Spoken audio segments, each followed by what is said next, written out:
Welcome back to Acid Casualties. Craig Smith was a kid from Studio City, California, who was outgoing, likable, good-looking, and extremely gifted as a songwriter and musician. By all accounts, he had all of the necessary tools for success in the music business. He had some lucky breaks early on, landing a spot in The Good Time Singers, who appeared as regulars on television's Andy Williams Show, and then is getting cast as one of the leads in a primetime television show that unfortunately canceled before it aired. Then forming a band called the Penny Arkade, who were produced by Mike Nesmith of the Monkees fame.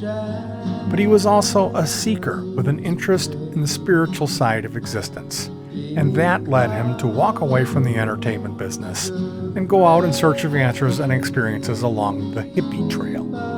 Sadly, that is where his good fortune ran out. He returned a different person, damaged and deeply disturbed. That is when Craig Smith ended up with his name on the end of a list.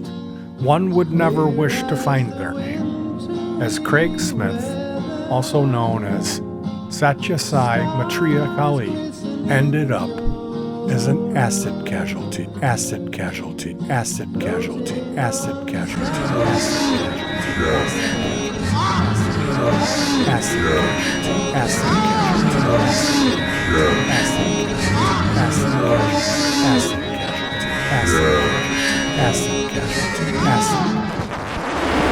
Welcome back to Acid Casualties. Now that is something that I thought I would never be saying again, especially in front of a hot microphone. Because when I uploaded episode 6, I explained why I had chosen to make the series and also why it was finished. Now, about a month back, I received a comment from user Quicksilver69, as he had mentioned Craig Smith / Maitreya Kali. Something told me I was in for a treat when I Googled the names he had recommended, and I quickly realized after dipping my toes that this is an Acid Casualties episode. So thank you very much to user Quicksilver69. This episode is for you. And of course, I have to say, out of all respect, as this story would not exist without the incredible amount of hard work and dedication from the author Mike Stax. Time was not kind to Craig Smith, and if it were not for the albums he had pressed himself in small quantities, or I should say, one set of those recordings finding their way into the hands of author/music aficionado Mike Stax, this story would certainly not be told as it is today. The book is titled Swim Through the Darkness. That came out in late 2016. It represents a monumental search, leading us decades back through time as author Mike Stax spent 15 years piecing together the past of Craig Smith, leading through to the mystery of Maitreya Kali, uncovering one of the strangest and most tragic untold stories of the 60s and 70s. Swim Through the Darkness details Stax's 15-year quest in tracking down the entire strange saga of Craig Smith's transformation into Maitreya Kali. What I will be sharing here today is just a fraction of the story, and I cannot stress to you enough how hard the author worked to bring this story to life, from the hopeful beginnings of a young Craig's career to the nightmarish events which shattered his identity. It is truly an untold American tragedy. What was left in the wake, besides a dead man walking who was sometimes a violent man, the self-appointed savior, New Age instant guru? Well, there also was a shattered family who banished their golden child to wander through a series of lost loves, living life as a vagrant loner without the perks of alcoholism or addiction to soften the bite of the mean Los Angeles streets. Craig Smith's legacy lives through his music, as the set of bizarre self-released albums he made as Maitreya Kali now command thousands of dollars among psychedelic music collectors. It was listening to these very records that planted the seed in author Mike Stax's mind. I can only imagine what he must have thought listening to the music as it progresses from hootenanny folk through the psychedelic enlightenment. I am sure Mr. Stax had the revelation that there was in fact a great story hidden here. And that story is one I would surely challenge you to seek out this book and experience it for yourself, as I'm simply not able to do it justice to the book and all of Mr. Stax's research in this YouTube video format. This is one where you kind of need to get the book, absorb the entire story for yourself, and then of course, listen to the music.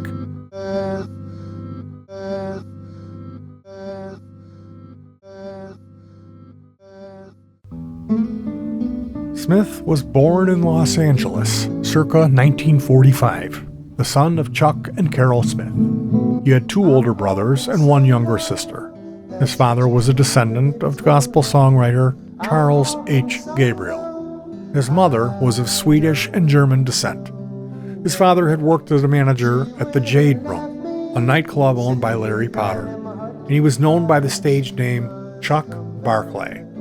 Smith attended Grant High School, becoming class president and being on the school gymnastics team. He graduated in June 1963 and turned down a number of offers from colleges in order to pursue a career in the entertainment industry. In August 1963, Smith was recruited by Michael Storm and Tom Drake, who had performed together as the Other Singers, to join the Good Time Singers, a band formed to replace the New Christie Minstrels on The Andy Williams Show.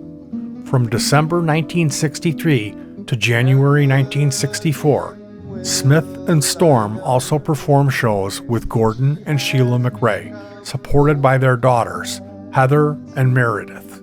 The Good Time Singers released their debut self-titled album in January 1964, and their second album, One Step More, in October 1964. In between the albums, they embarked on a 17-city tour. Around this time, Smith began songwriting. Christmas Holiday, which was recorded by Andy Williams for his 1965 album, Merry Christmas. Hear the bells ringing their tingling sound. See the fresh snow, it's white on the ground. Hang up the stockings and let's have a holiday today. Feeling constrained by the Good Time Singers format, Smith and fellow band member Lee Montgomery intended to form a new duo called Craig and Lee. But Smith had to pull out after successfully auditioning for a new ABC television show called The Happeners. Come on, we'll take you there.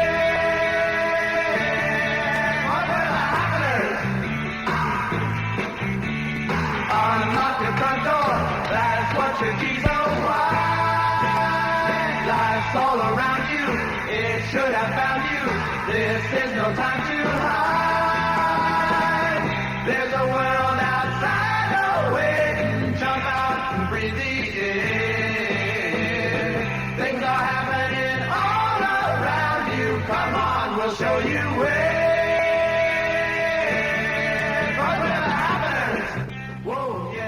Smith auditioned for the Monkees around the same time, and he was in the final round of candidates for consideration. But Craig opted to go with the Happeners instead. Don't look behind you, let morning find you, here with the Happeners. Let your hair down. Kick your wall down, follow the road we walk. Joy is happening all around you, don't lie around and talk. Just join the Happeners. Whoa, yeah. Live with the Happeners. Whoa, yeah. Swing with the Happeners. Whoa, yeah. Be with the Happeners. Whoa, yeah. Go with the Happeners. Whoa, yeah. Live with the Happeners. Whoa, yeah. Be with the Happeners. The pilot for the Happeners was filmed in November and December 1965. The Good Time Singers contract for the Andy Williams Show was not renewed past 1966. After a successful audition process, Smith won the role of Alan Howard on The Happeners. Kick your wall down, The show was to be directed by David Green. It was to be a mix of acting and singing, set in New York, and based on the fictional eponymous folk trio. However, ABC declined to pick up the show following the pilot episode. Smith and his The Happeners co-star Chris Ducey decided to form a musical duo called Chris and Craig. They moved into an apartment together and began writing songs. They signed to Capitol Records, recording a number of demos throughout the summer of 1966. Their first single, Isha, was written by Ducey and released in July 1966. Originally an acoustic duo, they began experimenting with a full band, and in November 1966, they played a show supporting the Mothers of Invention with such a full band, with Smith and Ducey playing electric guitars. Through late 1966 and early 1967, the duo continued to write and record more songs, but they were never released by the label. In 1967, Smith befriended Gabor Szabo, Frank Zappa, and the Beach Boys, even allegedly offering to write songs for the latter. In early '67, Chris and Craig began playing with a permanent backing band. Through their relationship with Mike Nesmith of the Monkees, they hired Jerry Parentio as their manager, and they changed their name to the Penny Arkade, shortly becoming the Penny Arkade with a K for trademark reasons.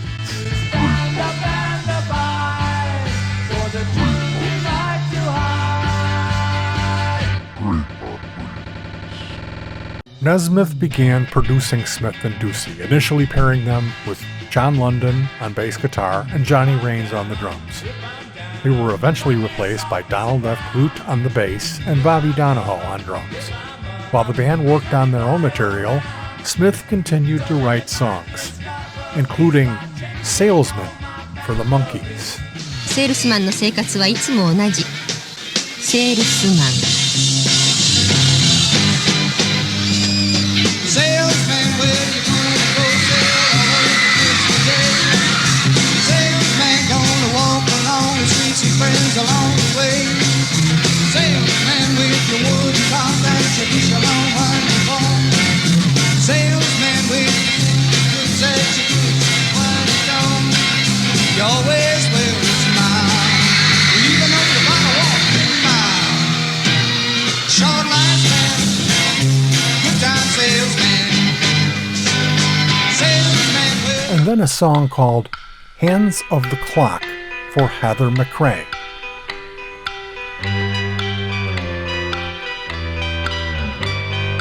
Hands of the clock going round, making syncopated sound, always ticking endless round, steady moving monotone.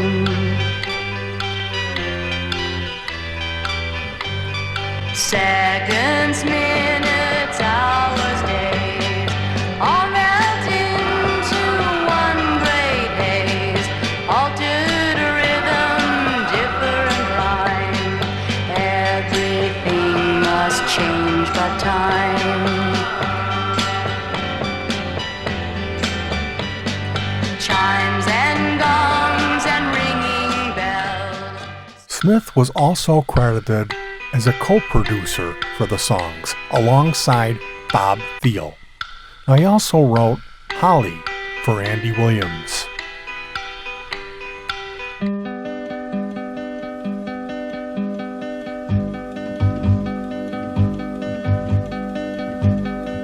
Golden sun is rising in the sky. Emerald birds glide through a rainbow as they fly, bringing beauty. Holly enters my mind,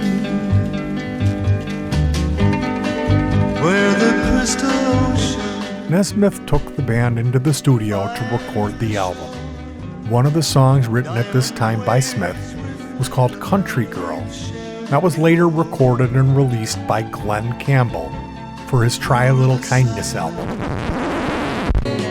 About 5 o'clock in the late afternoon, the sun's getting drowsy above me. Tonight I walk neath the sparkling moon with the girl who is happy to love me. But she's my sweet country girl. The Penny Arkade album never materialized, but some of the songs were collected and released as Not the Freeze in 2004. After a bad review of one of their live shows, the band decided to concentrate on writing and recording songs. In early 1968, they unsuccessfully auditioned for the role of house band on the TV show Peyton Place. In February 1968, Smith and his father went into business together. Craig used his money to finance a bar run by his father called the Buckeye Inn. By this time, Smith was exploring an interest in Eastern philosophy, particularly transcendental meditation. Smith eventually left the Penny Arkade and in mid-1968 decided to go traveling. The band continued without Smith until 1969, renamed as the Armadillo, with Bob Arthur as replacement guitarist. Craig was a spiritual seeker. He was highly intelligent and extremely well-read. He had a deep interest in mysticism and religion that predated the Beatles. But the Beatles pointed him in a direction towards transcendental meditation, as did Beach Boy Mike Love, who was a close friend of his back then. Craig had earned a great deal of money from the songs he'd written for the Monkees and Andy Williams, and that gave him the means and motivation to travel to Europe and then on to Asia, the plan being to travel along the hippie trail, all the way to India. After previously smoking small amounts of marijuana with friends, Smith began experimenting with LSD in 1968. During his travels, Smith took LSD on a regular basis. He smoked copious amounts of hashish while in Afghanistan. Smith decided to travel to India alone with just a guitar and a backpack. He set off to join the hippie trail, arriving in Turkey in October 1968 after spending several months traveling in Europe. Smith met fellow Western travelers, an Irishman and 2 American women, in Istanbul, and they set off together in a VW van intending to drive to Delhi. After the van broke down, they hitched a ride in a lorry transporting olive oil before taking a bus to Iran. They passed through Afghanistan, with Smith deciding to leave his companions for a few days in Kandahar while they traveled on to Kabul. Smith never joined them in Kabul.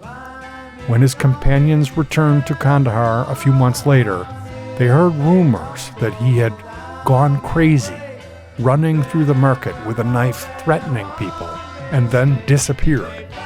It later became apparent that after threatening a market vendor, Smith had been beaten close to death, then kidnapped and raped.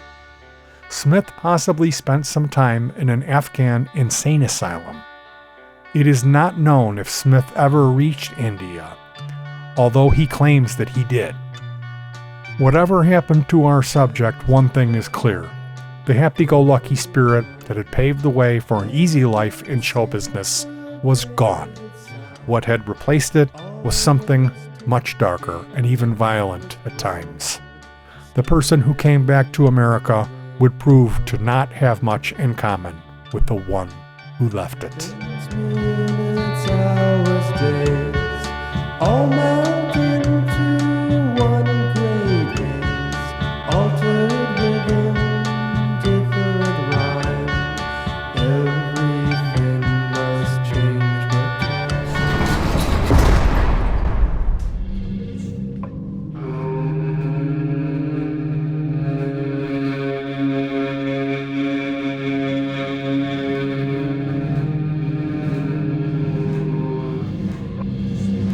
Smith returned to the United States in early 1969. He was institutionalized and medicated for a short period. By this stage, he was using the name Maitreya Kali, which he intended to become his legal name. He continued to receive royalty checks from his historical songwriting for Williams and Campbell, amongst others. After his girlfriend, Cheryl, left him, Smith decided to travel to South America, spending time in Peru, Ecuador, Bolivia, Argentina, and the Galapagos Islands of Chile. After returning from South America, Smith reunited with Cheryl, and at his immediate insistence, they became engaged to be wed. The engagement soured, and Cheryl quickly disappeared once again. Smith angrily ripped up the wedding dress his fiancée had chosen. After a further brief reconnection, the relationship finally ended for good when Smith violently threatened one of her male friends. It is fairly plain to see that Cheryl was in fact the love of his life. But when looking at the relationship, she did not feel the same way. Most of her quotes in the book portray her as feeling scared, confused, and frustrated with his behavior, as whatever condition he was suffering was eating away at his sanity, affecting his day-to-day behavior in a manner that the only thing that seemed to bring him peace was his music.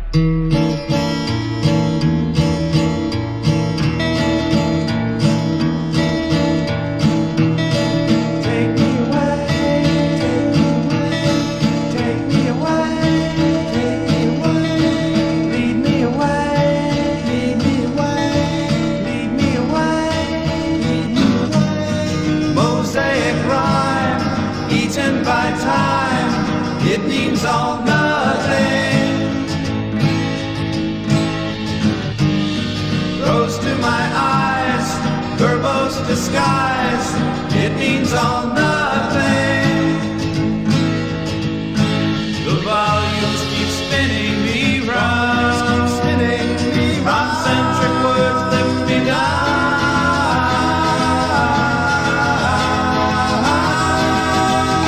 I mean, they couldn't cope with the Black Widow. That's why their generation was dead.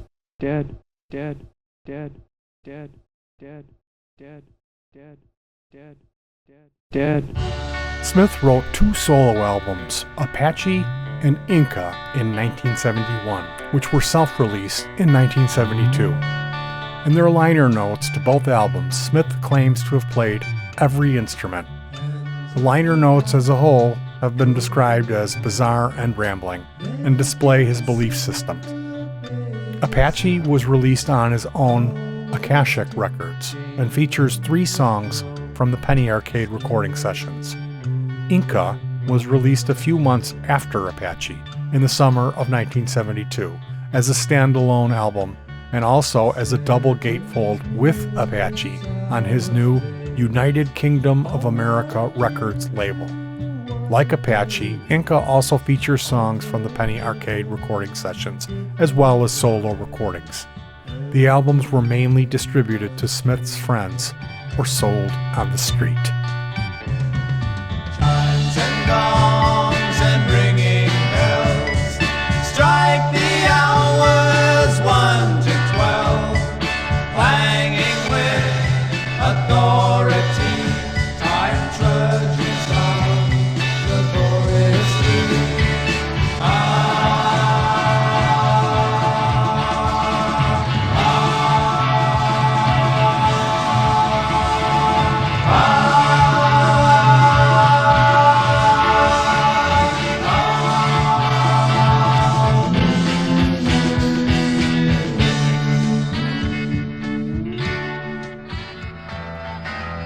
After the albums were released, Smith sold his car with the intention of going to Ethiopia on a mission to convince its ruler to mend his ways.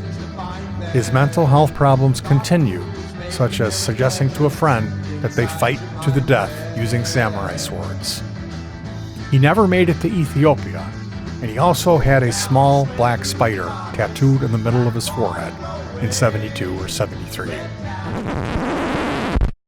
He also had a small black spider tattooed in the middle of his forehead in 1972 or 1973. On April 22, 1973, which was his 28th birthday, Craig Smith attacked his mother at the family home.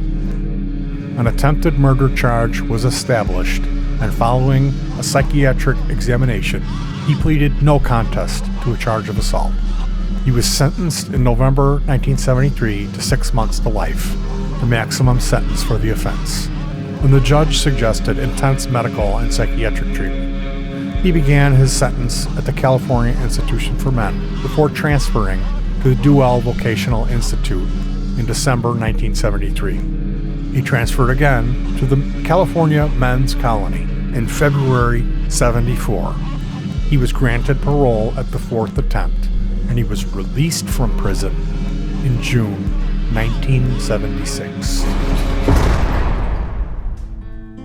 Susanna Jordan, the third member of the Happeners trio, ran into Craig Smith in Los Angeles, 1977. He was homeless, but he did not display any mental health issues.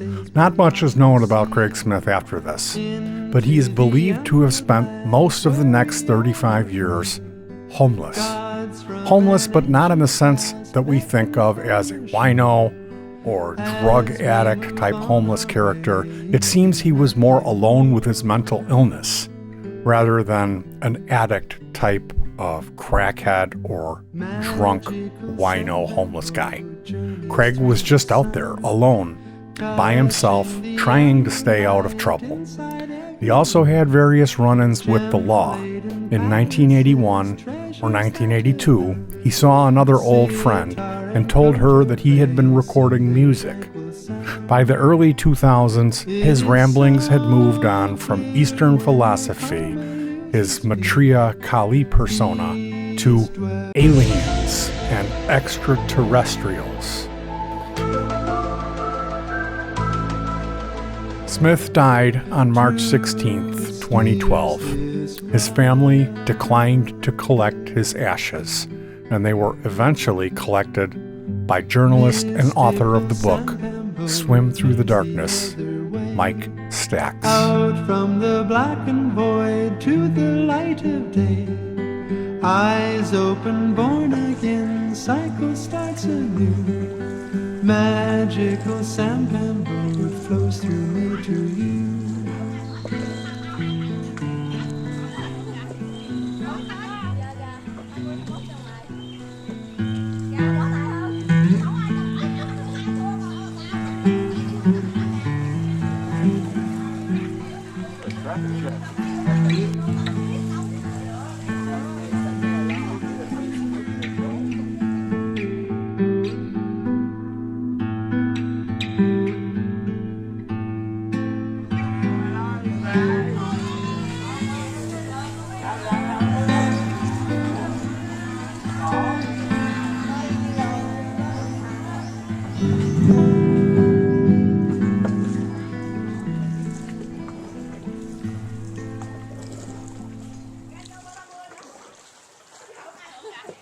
So what can we garner from these tragic tales?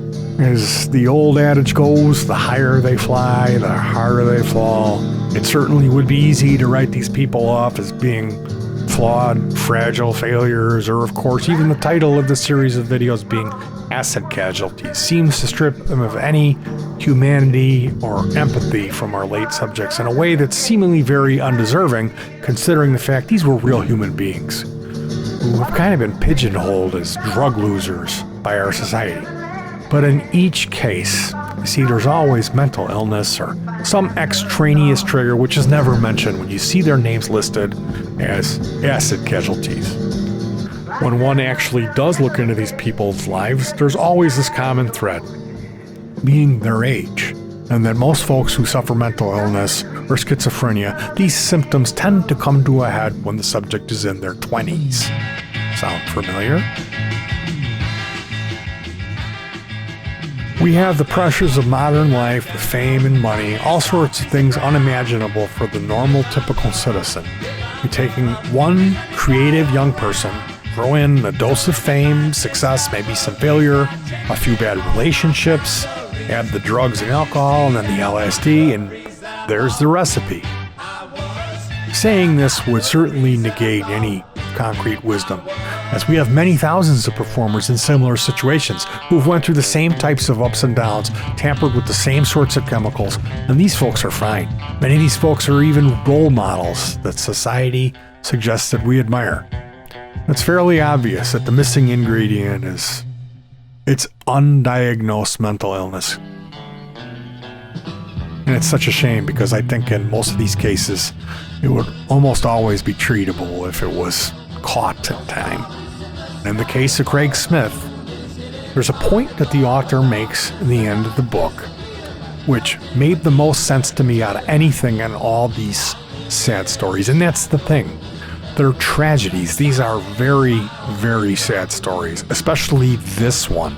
Something about this guy with his family, the way the story played out, that you have this incredibly charismatic guy that could walk into a room and light it up with his smile, attracting all the young ladies, and then the turn that he took, the transformation into this dark lunatic who believed he was the Son of God, incarnate Jesus mixed with Buddha, mixed with Hindu, that by the year 2000 he was predicting that every knee would bow, the world would know eternal peace because the second coming of Maitreya Kali and his music. I mean, this is quite a transformation into this dark, violent person who didn't really make even any sense in his spirituality.